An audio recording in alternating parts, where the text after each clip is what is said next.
I've been practicing in the area of constitutional law as a constitutional attorney for over 30 years. The thing that astonishes me most, especially about Americans, is how little knowledge they have about their rights, their duties as citizens. All the polls show that Americans know more about the Simpsons cartoon family than they do even the First Amendment. Young people graduating from high school cannot, in many polls, tell you one or two freedoms in the First Amendment. I guarantee you most of you watching this podcast at this particular time cannot tell me the 5 freedoms in the First Amendment.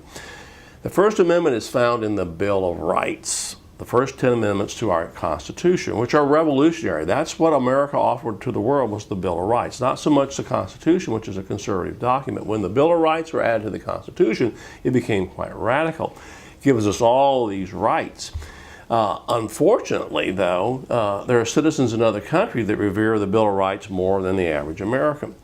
And get this, the Bill of Rights is only 462 words. If you're a slow reader, a very slow reader, it may take you 5 minutes to read the Bill of Rights and get the point. Let me go briefly through some of your rights here, and I'm going to offer our pamphlet the Rutherford Institute has called Do You Know the Bill of Rights? I've also written a commentary on that you need to read at rutherford.org on Know Your Rights or You're Going to Lose Them. You need to read that, but more particularly this little pamphlet, which I will give to you free. You realize that you have the right to freely speak, practice your religion. The government cannot shut you down.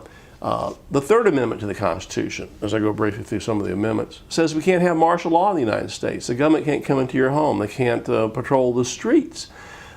You have a reasonable right to privacy. The government cannot search your home or read your emails, your phone calls without some suspicion that you're a criminal, but they're violating that. You have a right to a lawyer. You have a right to a jury trial among your peers.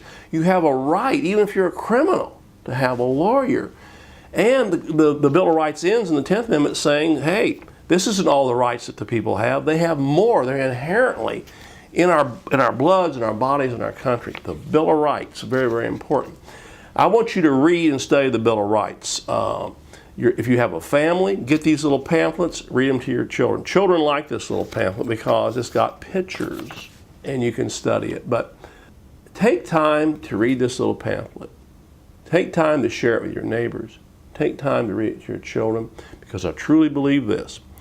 If you don't know your rights, if you don't start learning your rights, this government, while you're half asleep, you're going to wake up one morning and you're going to find this country in a very, very bad shape, and you're not going to even have the right to speak. So I'll give you one of these free if you contact me at johnw@rutherford.org. Stand up for your rights or you're going to lose them.